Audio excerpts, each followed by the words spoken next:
Nós vamos agora ler Romanos capítulo 9.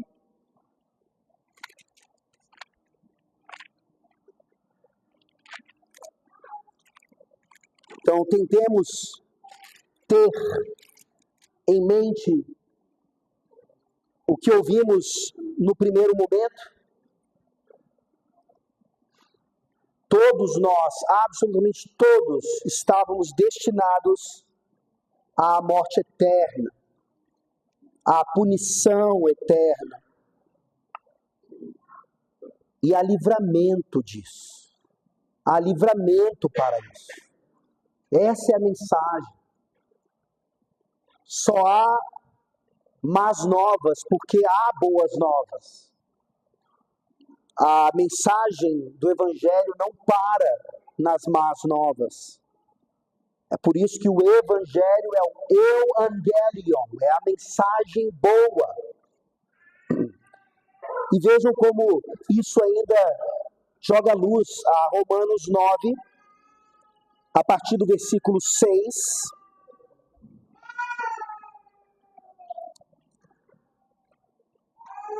Que diz assim: e não pensemos que a palavra de Deus haja falhado, porque nem todos os de Israel são de fato israelitas. Nem por serem descendentes de Abraão são todos seus filhos, mas em Isaque será chamada a tua descendência. Isto é, estes filhos de Deus não são propriamente os da carne, mas devem ser considerados como descendência os filhos da promessa. Porque a palavra da promessa é esta: por esse tempo virei, e Sara terá um filho. E não somente ela, mas também Rebeca, ao conceber de um só, Isaque, nosso pai. E ainda não eram gêmeos nascidos, nem tinham praticado o bem ou o mal, para que o propósito de Deus, quanto à eleição, prevalecesse, não por obras, mas por aquele que chama. Já fora dito a ela: o mais velho será servo do mais moço. Como está escrito: amei Jacó, porém me aborreci de Esaú. Vamos orar mais uma vez. Senhor, como precisamos nos debruçar em oração nesse assunto. Não é, Senhor, um assunto fácil, não é mesmo.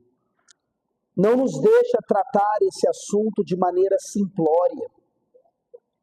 Não nos deixe ser mestres sem qualquer paciência ou longanimidade em relação a dúvidas sinceras que surjam a partir desse assunto. O nosso coração ainda é influenciado, Senhor, pela própria carne, pelo mundo, pelo diabo. Nós temos uma tendência, mesmo já regenerados, a não compreender essas coisas porque não se encaixa com aquilo que nós consideramos bom, justo ou fiel. Mas o Senhor é justo, bom e fiel. E a Tua palavra nos deixa isso evidente. Por isso a mensagem, Senhor, é de subserviência. Nos ajuda a sermos subservientes à Tua vontade. E que não seja meramente para subjugar os nossos desejos e pensamentos, mas que de fato isso esteja no nosso coração e saia pela nossa boca para que mais e mais pecadores se rendam a Ti, Senhor.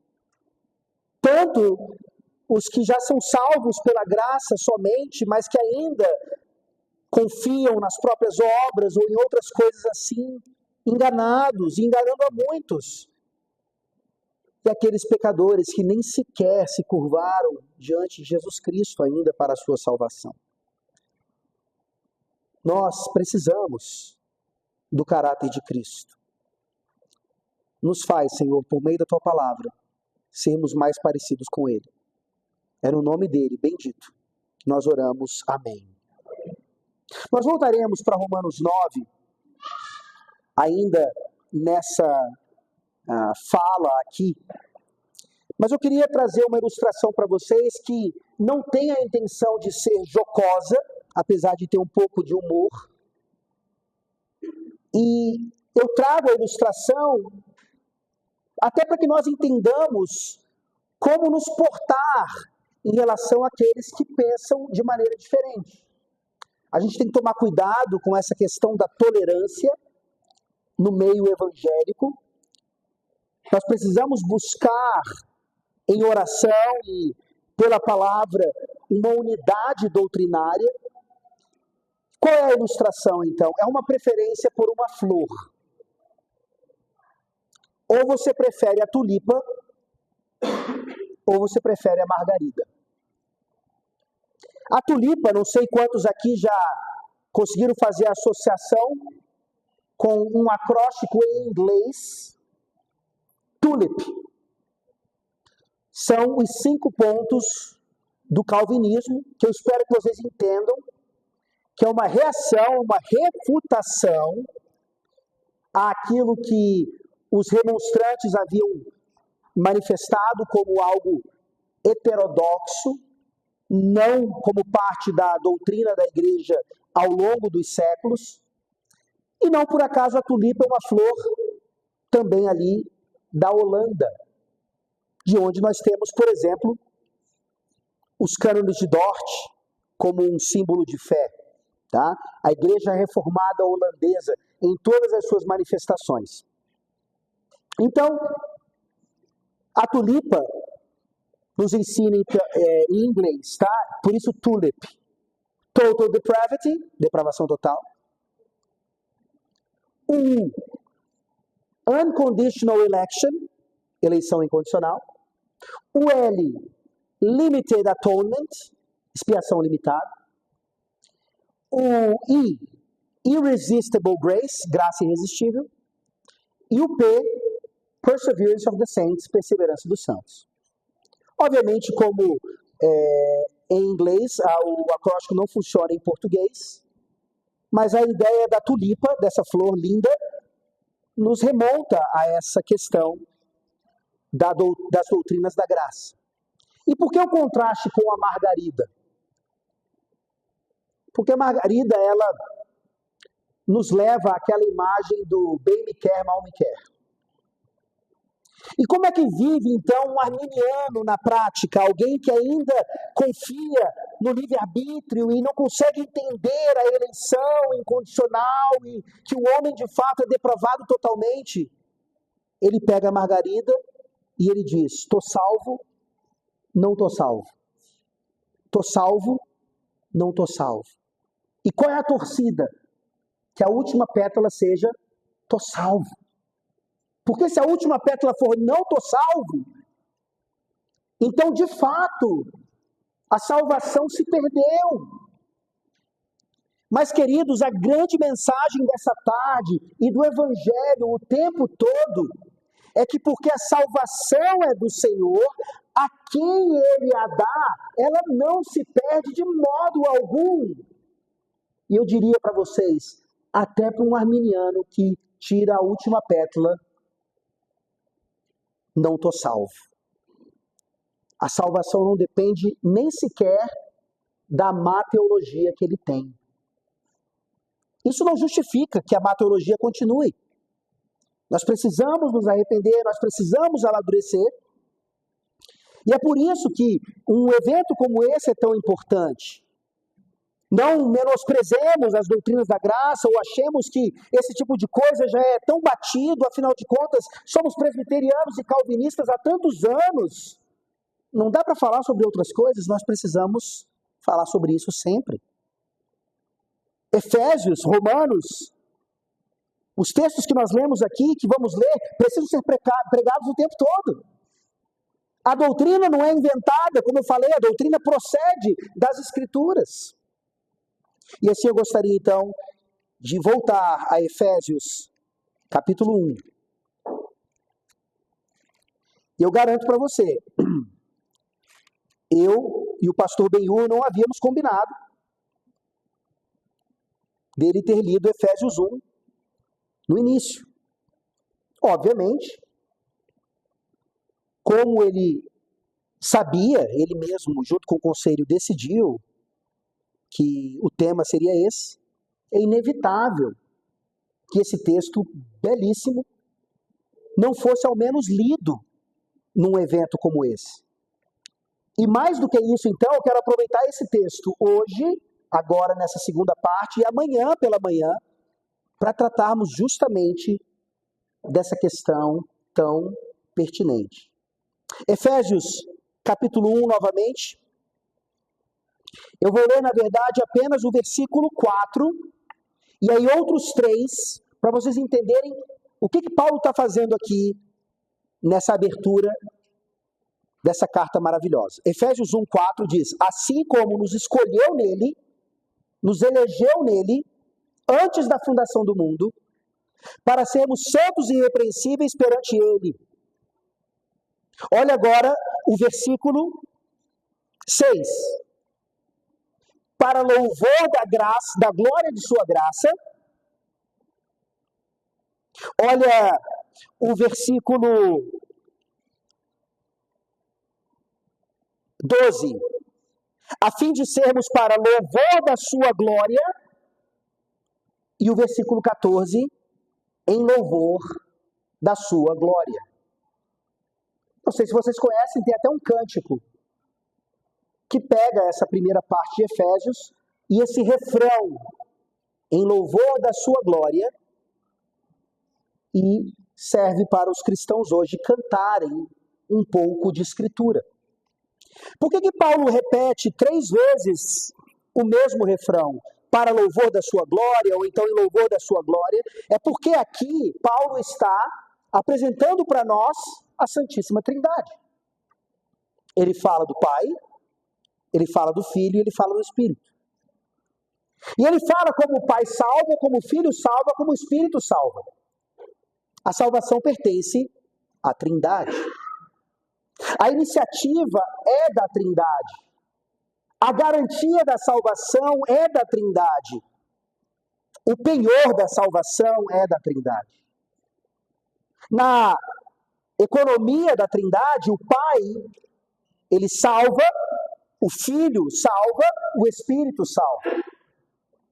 O Espírito não faz exatamente o que o Pai faz, o Filho não faz o que o Espírito faz, mas a Trindade, então, salva. E no final das contas, tudo que nós estamos vendo aqui, apesar de ser para a nossa unidade doutrinária, para o nosso benefício espiritual, é, em última instância, para louvor da glória de Deus. Isso deveria ser mais do que suficiente para nós. Então eu vou me ater agora, não só a esse versículo, mas a partir de Efésios 1, 4, entendermos então o que é essa eleição incondicional. E ano que vem é ano de eleição, não é? 2026. Preparem-se. Já estão sofrendo, eu sei. Não sabem o que vai acontecer no Brasil. Diferentemente de Varginha, nós, em Brasília, no Distrito Federal, não temos eleição de 2 em 2 anos. Para nós é só de 4 em 4. Nós só elegemos presidentes, governadores e os nossos deputados federais e distritais. Vocês escolhem também prefeitos, vereadores e os deputados, mais especificamente aqui da região. Tá? Então nós estamos acostumados com eleições. Nós estamos acostumados, inclusive, com eleições dentro da igreja. E nós sabemos muito bem que essas eleições, elas são condicionais. Deus deixa bem claro quem deve ser presbítero numa igreja, quem deve ser diácono numa igreja. Espero que você entenda politicamente, pelo menos um pouquinho, quem deveria ser um bom governante, segundo o coração de Deus, para uma nação. Ou seja, existem qualificações, existem condições que nos levam a depositar o nosso voto, nós elegermos alguém. Talvez aqui agora para as crianças, né? Um modo de nós entendermos isso bem é aquela ideia da escolha de times de futebol. Você já foi escolhido para jogar em algum time? Lá na sua escola, em alguma atividade esportiva aí? Eu não vou perguntar para você se você é sempre escolhido primeiro ou último. Não desista se você se só for escolhido por último, tá? Continue se esforçando, praticando. Não necessariamente o importante é competir, tá, gente? Mas isso nos consola de uma certa forma. Nós podemos e devemos nos esforçar ao máximo para continuarmos ali jogando a bola ou o esporte que nós tanto gostamos. Nesse caso, continua sendo algo condicional, o melhor, o que tem mais aptidão, geralmente é escolhido primeiro. No final, todos são escolhidos, né? Até os que ficam de próxima vão jogar. Mas a ordem é diferente. Uns primeiros, outros por último. Todos esses aspectos de eleição desse conceito deveriam nos fazer entender o que é essa eleição, só que no caso, incondicional. A primeira coisa é que, ao contrário dessas que eu mencionei, quem elege aqui é o próprio Deus. E talvez na sua eleição de alguém, condicionalmente falando, você já tenha errado. Depois você me fala se você já votou em alguém de quem você se arrependeu. E talvez até na escolha de times mesmo, você acabe escolhendo alguém que na verdade vai se destacar lá no time adversário e você se arrepende disso. Mas eu espero que você entenda, até pelo ser de Deus, que ele absolutamente não erra. A eleição de Deus, obviamente, é sem erro, é sem equívoco. E isso tem a ver com aquilo que eu mencionei anteriormente na nossa primeira palestra, sobre o Ordo Salutis, ou a ordem da salvação. É para um outro momento, para um outro tema, mas continua ainda dentro dessa questão. Eu queria ver com vocês agora Romanos 8. Deixa aí aberto, quer dizer, marcado Efésios. Vamos para Romanos agora, 8. Por favor. Romanos 8, 29 e 30. Se você já estudou um pouquinho de teologia sistemática, você fala assim, mas pastor, esse título aí, esse conceito, Ordo Salutis, é algo da sistemática, é criado pelos homens. Queridos, não deveria haver nada na teologia sistemática que não proceda das Escrituras. E se há, a gente pode até acender um sinalzinho, um alerta vermelho. Então, o Ordo Salutis é sim uma sistematização daquilo que a palavra de Deus já ensina. Olha aí, Romanos 8, 29 e 30. Porquanto, aos que de antemão conheceu, também os predestinou para serem conformes à imagem de seu Filho, a fim de que ele seja o primogênito entre muitos irmãos. E aos que predestinou, a esses também chamou. E aos que chamou, a esses também justificou. E aos que justificou, a esses também glorificou. Você consegue perceber aqui uma ordem? Predestinar, chamar, justificar, glorificar. Não vou entrar em detalhes aqui, mas para vocês já entenderem isso não de uma maneira errada, essa ordem ela não é necessariamente cronológica, tá? Apesar de haver coisas que só acontecem antes e depois, entenda essa ordem muito mais como uma questão lógica. Ou seja, aqueles que são predestinados por Deus, eles necessariamente serão glorificados. Mesmo que tire a última pétala da margarida, não perdi essa, não estou salvo. Então, quando nós olhamos para o que Paulo está dizendo aqui, é que Deus ele nos dá um pacote completo da salvação. E a eleição é uma parte desse pacote. é uma parte fundamental e é uma parte de muita garantia. Deus não erra na sua eleição. Volte para Efésios, por favor. E agora, em Efésios,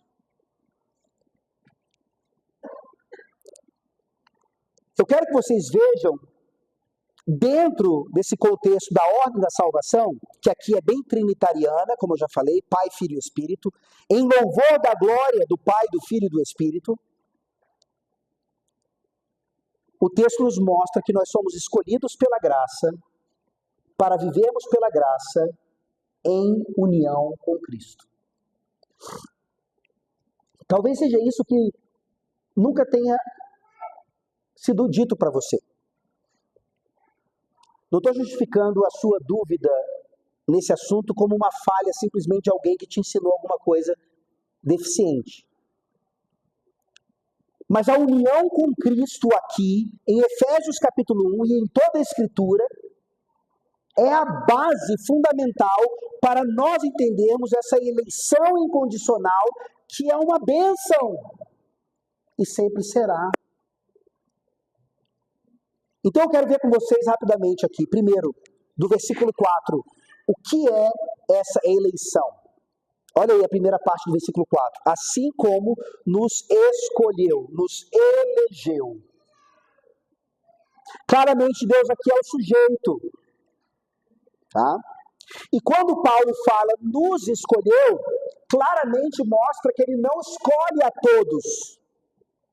Não é uma eleição universal, não é como num time de futebol, que por mais que você seja escolhido por último, você vai jogar. Não! Nos escolheu é algo limitador.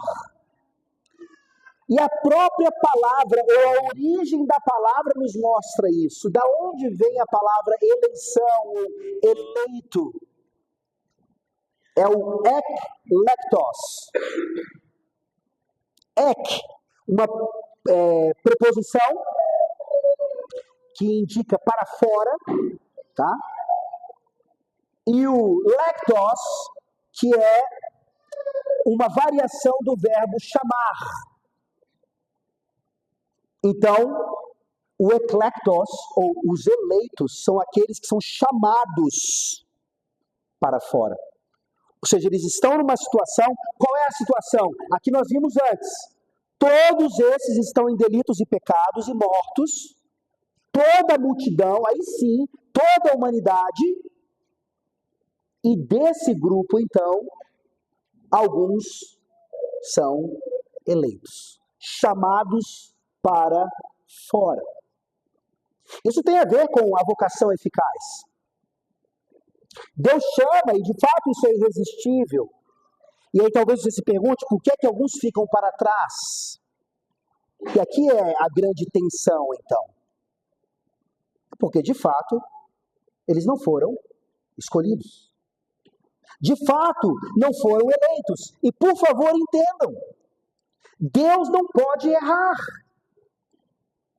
Então, quando Paulo aqui está falando, assim como nos escolheu, nos elegeu, isso é algo positivo para mim e para você. É algo maravilhoso. E nos faz totalmente prostrados diante disso. Porque, mais uma vez, o pensamento é, mas eu não merecia. Não era para eu ser eleito. Eu sou ruim de bola. Não era para eu estar no time. Mas Deus chama eficazmente, apesar de nós. Essa eleição, ela se dá coletivamente e individualmente.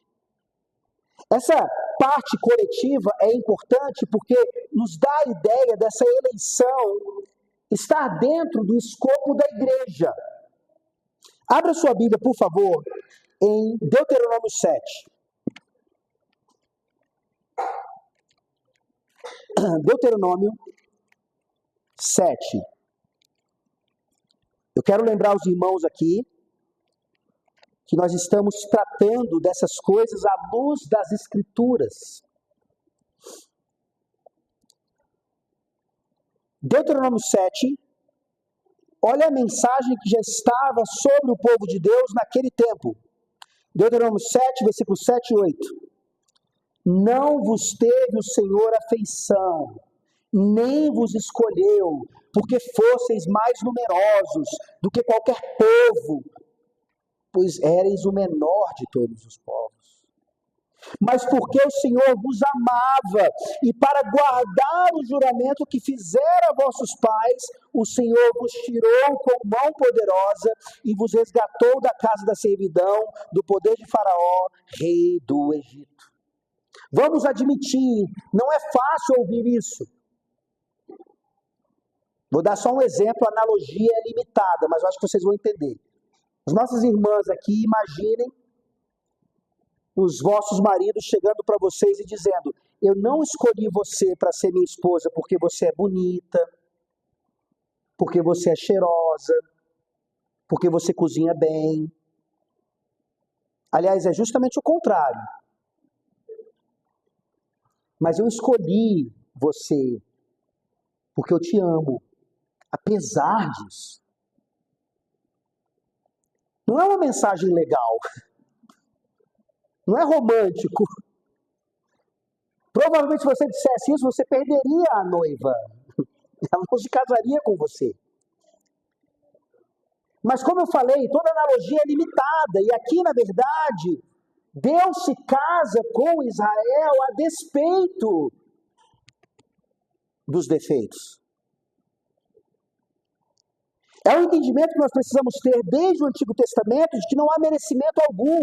E, por favor, vá agora para 1 Pedro. Você tem ali, então, aquela mensagem em Deuteronômio, e veja como isso ecoa aqui na teologia petrina, né? Na teologia de Pedro. 1 Pedro 2, versículo 9.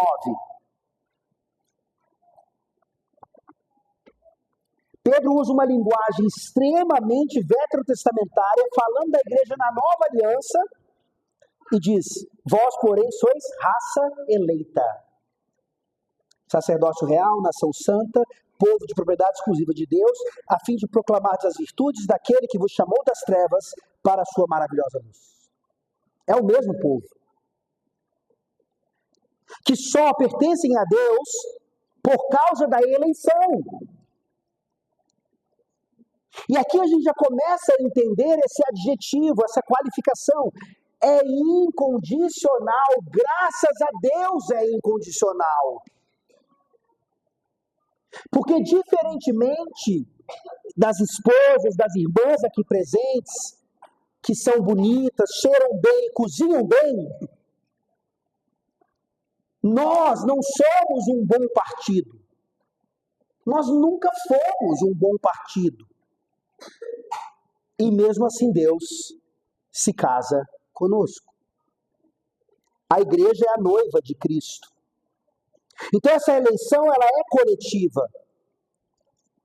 Mas ela não para aí. Ela não pode ser só coletiva. Ela também é individual. Vai lá para a história de Abrão agora, por favor. Gênesis 12. Vocês sabem que Abraão antes era Abrão. Ele é Abrão até Gênesis 17. Em Gênesis 12, nós vemos uma eleição clara.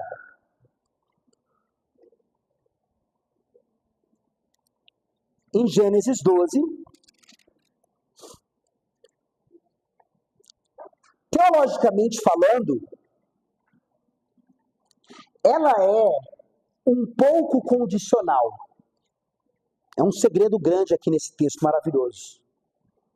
Porque, na verdade, a gente não presta atenção nisso. A gente geralmente associa esse chamado, essa eleição de Abrão, como ele. Deus tirou Abrão lá daquele povo idólatra, eles adoravam a lua, e aí fez dele um grande missionário. Mas, na verdade, o que está por trás aqui é que Abrão era um semita. Já havia, então, uma linhagem em Abrão que certamente influenciou ali naquele chamado daquele homem. Mas veja, vários eram semitas, mas Deus escolheu Abrão. Nesse sentido, ela é incondicional. Individualmente, você foi escolhido, e aqui eu creio que há muitos testemunhos disso, eu ainda testemunho disso, da nossa família, às vezes, somente nós somos evangélicos, crentes, salvos. Porque eu? Aí você olha para o seu irmão e fala assim, meu irmão não, pode ser eu mesmo.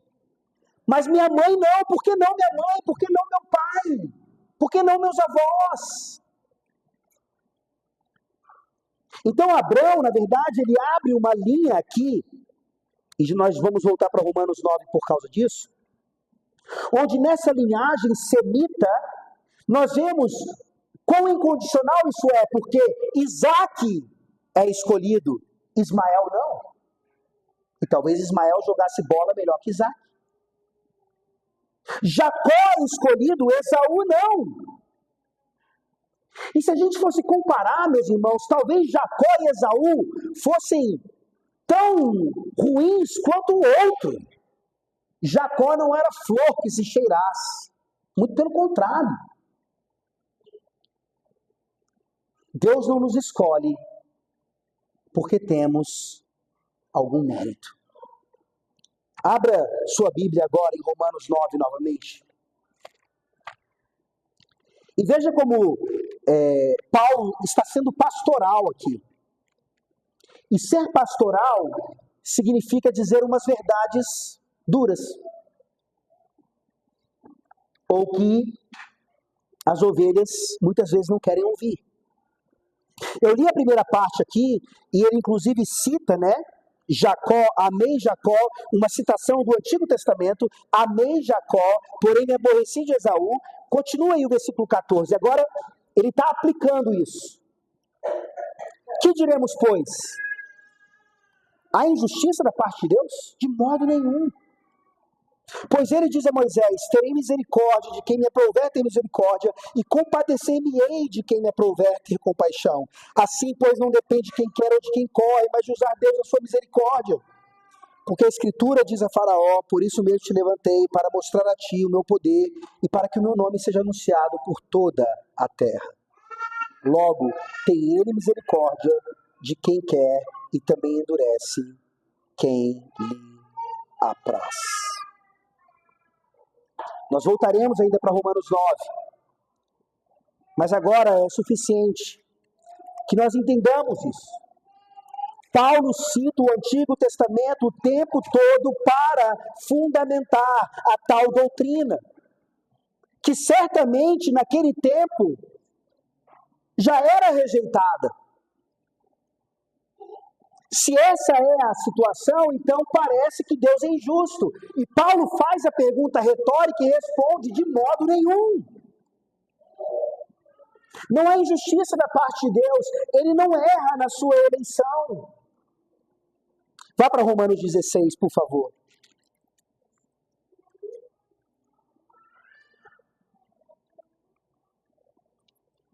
Olha que interessante. Dentro dessa ideia da eleição coletiva e individual, Romanos 16, 13 diz assim, saudai Rufo, eleito no Senhor, e igualmente a sua mãe, que também tem sido mãe para mim. Em uma das cartas de João, é escrito a eleita, a igreja. Então, na Nova Aliança, nós temos a mesma ideia do Antigo Testamento. O povo é eleito, mas nem todo de Israel é verdadeiro israelita. A igreja é eleita, mas nem todos que estão na igreja são eleitos. É por isso que é fundamental na sua vida cristã, na sua caminhada, que você realmente entenda a sua eleição individual. Ou seja, nós pertencemos à igreja de fato, porque nós somos eleitos. E não eleitos porque nós pertencemos à igreja. Aliás, a palavra para a igreja usada na nova aliança, que naquele momento da história significava simplesmente uma assembleia, é eclesia. Eclesia. A mesma raiz de eklektos. Teologicamente, nós concluímos então que a igreja é o local dos eleitos. Por isso, cuidado à tentação de ficar desigrejado. Olha como isso é uma aplicação errada da doutrina. Alguém que diz, não, eu sou eleito, eu tenho certeza da minha salvação, logo eu posso não estar mais no convívio da igreja. Eu não aguento a hipocrisia da igreja, eu não aguento aquela igreja, eu vou ficar em casa. Não fique em casa. Eleitos devem estar na eclesia. Então essa é a ideia da eleição. Volte, por favor, a Efésios. Paulo diz no versículo 4, assim como nos escolheu nele.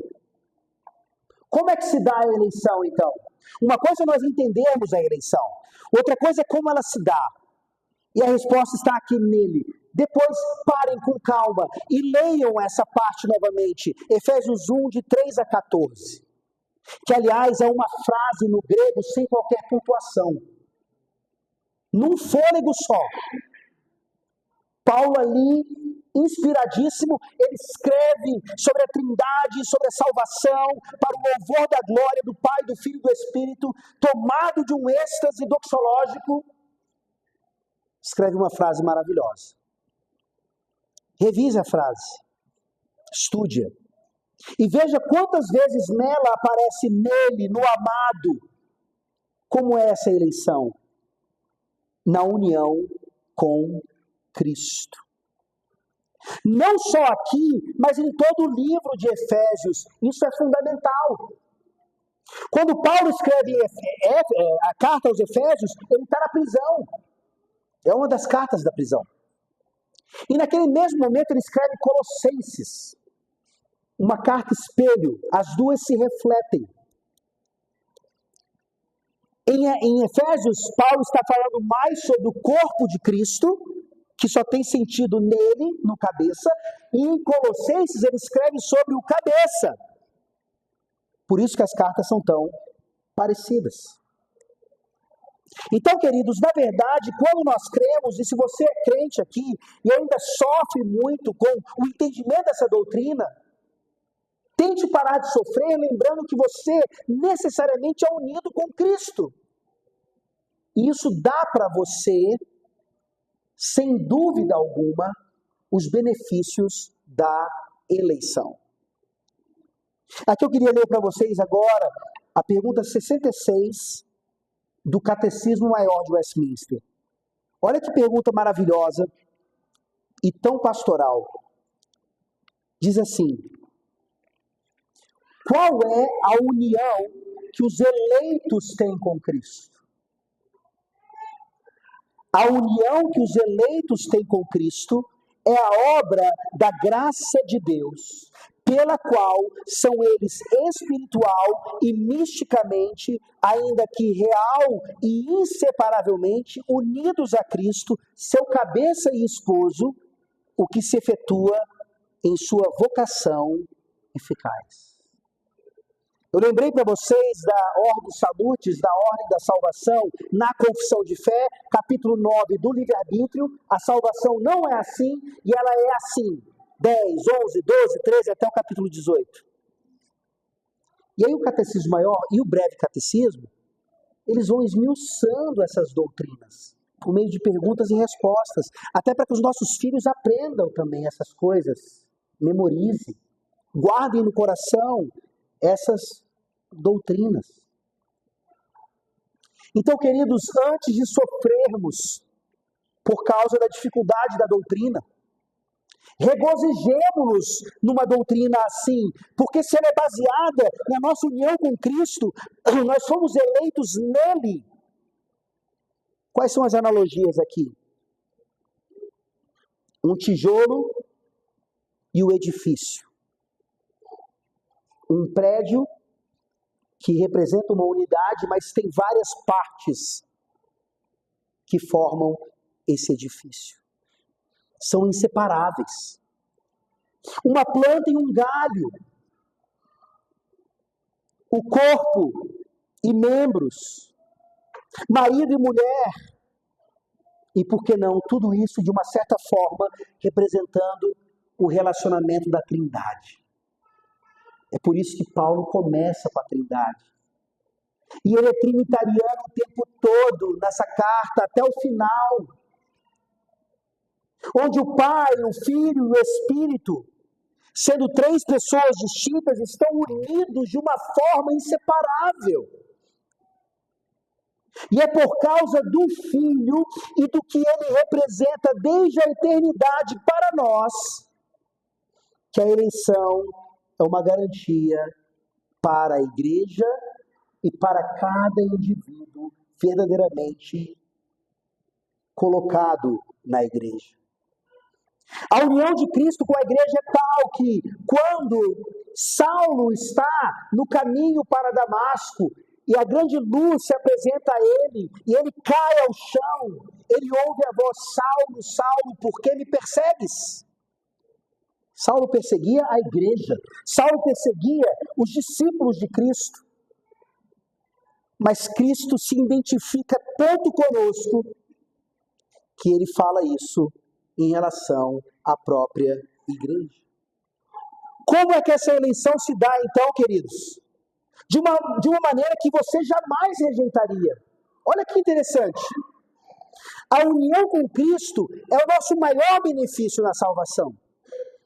Talvez a parte mais maravilhosa ali, se a gente puder colocar dessa forma, na ordem da salvação. Por causa da nossa união com Cristo, tudo que é dele é nosso, tudo que ele fez é nosso. Nós somos coparticipantes daquilo que é dele, co-herdeiros com ele. Isso implica na nossa eleição incondicional. Porque ele garante. Eu não preciso garantir nada. E assim, Paulo continua, volte para Efésios 1:4.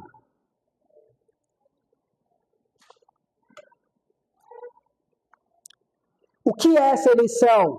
Ele nos escolheu, vem dele, é coletiva e individual. Como é que ela se dá? Nele, em Cristo, na nossa união com Cristo. E quando é que ela acontece? Antes da fundação do mundo. Uau! Vocês conseguem perceber que quando nós levamos a Bíblia a sério, é difícil de argumentos não bíblicos continuarem? Quando é que essa eleição acontece? Antes da fundação do mundo. Eu vou trabalhar com vocês, principalmente amanhã à noite no culto, a partir de 1 Pedro, essa ideia falsa da presciência. Então eu não vou adiantar aqui agora, eu vou deixar para o futuro. Agora, então, a gente vai trabalhar no que a Bíblia está falando claramente. E para nós a ideia de eternidade é tão complexa, porque nós somos limitados ao tempo, e a gente precisa usar expressões como eternidade passada e eternidade futura. E o que Paulo está falando aqui tem a ver com eternidade passada, antes da fundação do mundo. Por quê? Porque a gente sabe que num determinado momento, quando havia nada e trindade, é estranho isso, né? Só havia trindade, e essa trindade cria do nada. Cria tempo, cria espaço, matéria, tudo. Ali foi a fundação do mundo. Ou seja, antes disso, antes de Gênesis 1:1, Antes de no princípio criou Deus todas as coisas, ele já havia eleito a quem? Paulo coloca a nós. A igreja coletivamente e cada indivíduo que realmente faz parte da igreja. Então percebam, queridos, mais uma vez a importância da doutrina da Trindade aqui. Quando havia só Pai, só Filho e só Espírito, houve uma eleição, que obviamente se aplicaria de maneira concreta no futuro, nas nossas vidas, na nossa história, naquele dia, que Deus mesmo estabeleceu para que as bênçãos da salvação se aplicassem a nós. Mas é importante ressaltar que a segunda pessoa da Trindade sempre esteve ali. E justamente nele, naquela união prévia já, nós fomos eleitos. E isso é maravilhoso, porque se nós não estávamos lá, como é que isso se deu? Se nós mesmos, na providência de Deus, seríamos concebidos tanto tempo depois e nascidos tanto tempo depois, como é que isso se deu? Volte para Pedro, 1 Pedro. Capítulo 1.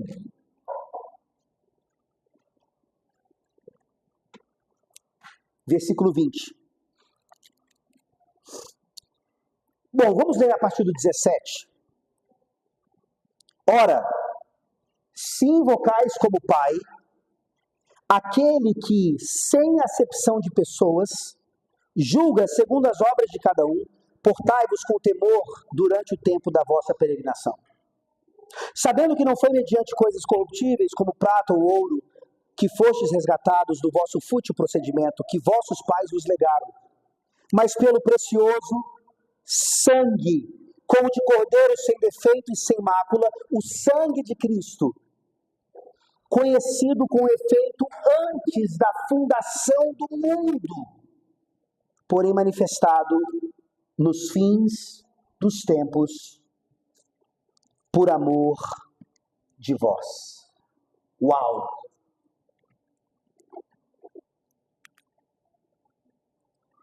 Quando que se deu essa eleição, queridos? Lá na eternidade. Quando no pacto da redenção, dever de casa, ou teologia do pacto aqui para vocês. No pacto da redenção, quando o Pai, o Filho e o Espírito decidem exatamente tudo o que aconteceria, especialmente a questão da salvação.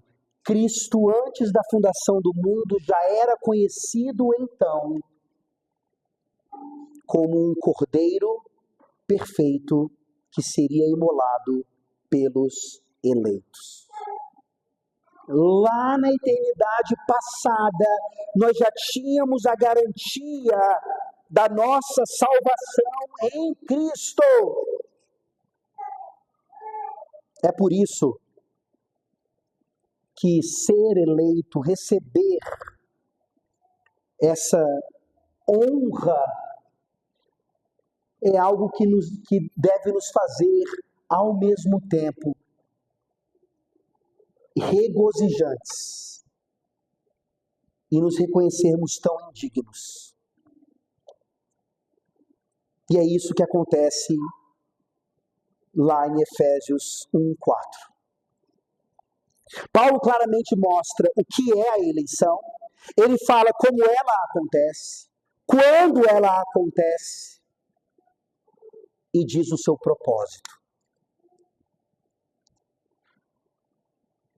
Efésios 1:4, no finalzinho, para sermos santos e irrepreensíveis perante Ele. Ou seja, não é eleger por eleger, não é simplesmente para Deus demonstrar a sua soberania, quem manda aqui sou eu. Não é apenas para deixar os nossos corações jubilosos e ao mesmo tempo não conseguimos nem sequer levantar a cabeça de pensar como é que Deus me elegeu, não é possível. Mas é Deus então levantar a nossa cabeça, não fique cabisbaixo, agora vai e viva de maneira santa e irrepreensível perante mim. Você já ouviu falar de João Wesley? Os irmãos Wesley, Charles Wesley e João Wesley. Você já ouviu falar que Wesley é um dos fundadores da Igreja Metodista? E João Wesley, ele era muito arminiano. Tem os pouco arminianos e os muito arminianos. Ele era muito arminiano. E tem o George Whitefield, que era calvinista. Eu não posso dizer muito calvinista, senão vira hipercalvinista, isso é sempre ruim. George Whitefield era calvinista. E ambos foram contemporâneos e foram usados por Deus em grandes avivamentos. E talvez você possa dizer assim, viu, pastor, então não importa, calvinista, arminiano, o que importa é que as pessoas se salvem. Importa. Eu estou falando aqui de uma situação em que os discípulos de Wesley, que criticavam o calvinismo de Whitefield, eles chegaram uma vez e encurralaram Whitefield num desses avanços evangelísticos e disseram assim, Whitefield, seja sincero, com o seu calvinismo você não pode admitir que Wesley e nós estejamos no céu. Responda com honestidade, se quando você estiver no céu, se você vai ver Wesley ou não. E o Whitefield falou, não vou ver. Aí os discípulos disseram, viu, esses calvinistas pensam que só eles são salvos. Ele falou, não. Eu não vou ver João Wesley, porque ele vai estar tão perto de Deus, e eu tão longe, que eu não vou vê-lo. João Wesley dizia que não aceitava a doutrina da eleição, porque ela minava os principais suportes da santidade. O temor da punição e a esperança da recompensa. Queridos, é exatamente isso que Roma defende e sempre defendeu. É exatamente isso que a flor margarida traz na vida de alguém. Eu só funciono, ou eu só me dedico a Deus por temor da punição e por esperança da recompensa. Isso parece didático, mas não funciona. Talvez funcione por um tempo, mas no fundo não trata. É meramente sintomático. O que nós temos, queridos, em Efésios 1 e em todos os outros textos que eu li, é muito mais do que isso. João Wesley não precisava ter essa postura. Porque Deus não nos ensina assim. Cuidado para não pensarmos assim. Esse não é o entendimento maravilhoso da doutrina. Nós fomos eleitos sem merecimento algum, de maneira incondicional.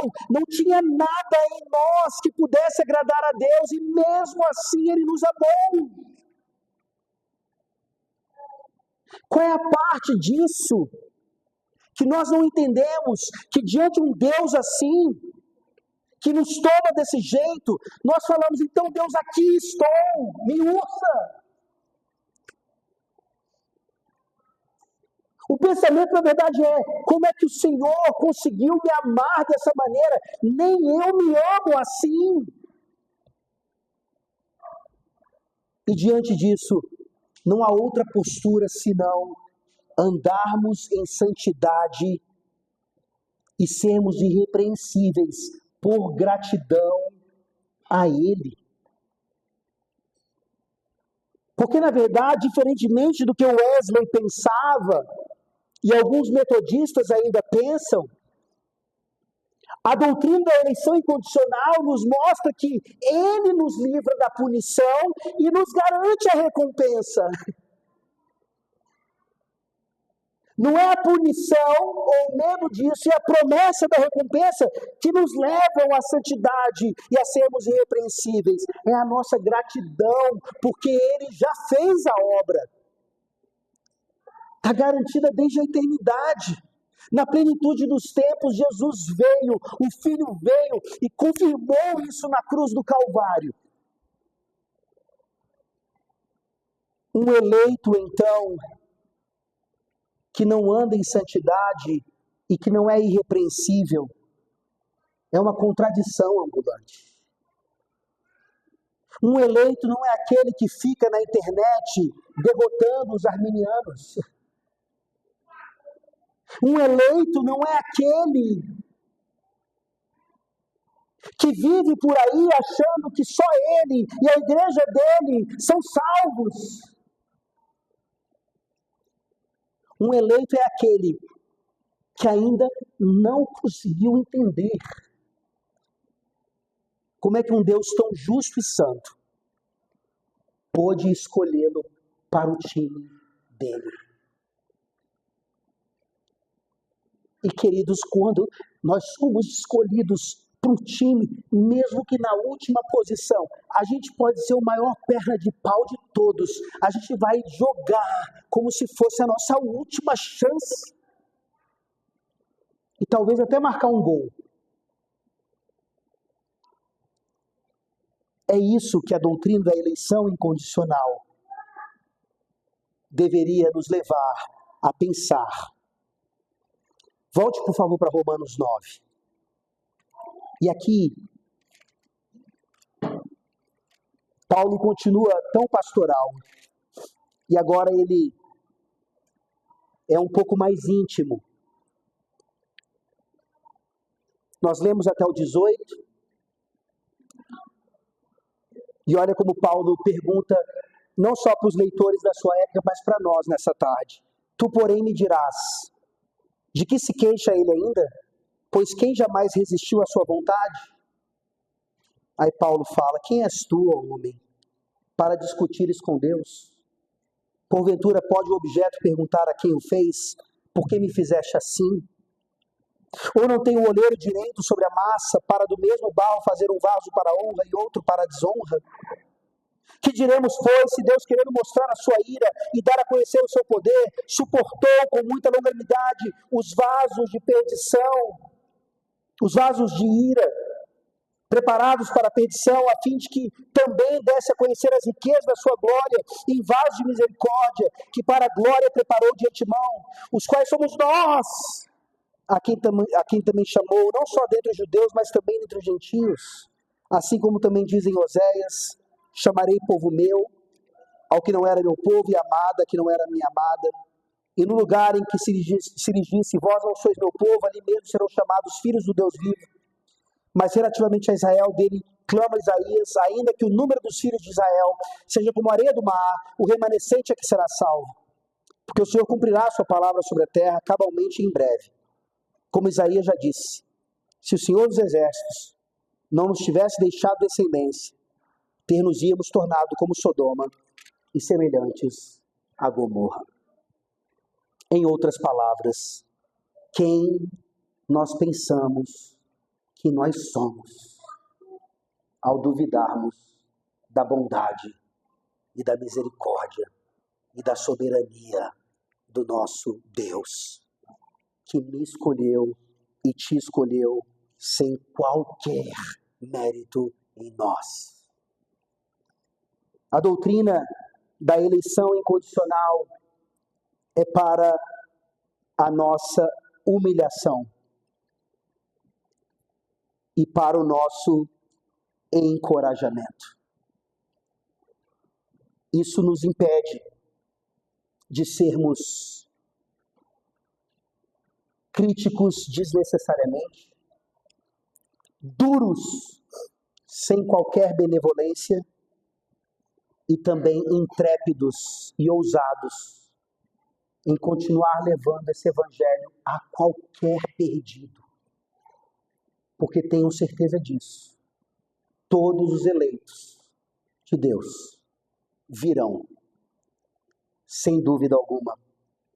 A eleição de Cristo foi antes da fundação do mundo, por isso a nossa também. E eu termino, queridos, em Isaías 42. Quando eu falo da eleição de Cristo, eu falo justamente daquilo que ele viria fazer. Olha a linguagem usada pelo profeta aqui, inspirado pelo Espírito Santo. Isaías 42, versículo 1. Confie em Cristo e se regozije na sua eleição. Isaías 42, versículo 1. Eis aqui o meu servo, a quem sustenho, o meu escolhido, o meu eleito, em quem minha alma se compraz. Pus sobre ele o meu espírito, e ele promulgará o direito para os gentios. Isso inclui brasileiros de Varginha. Vamos orar.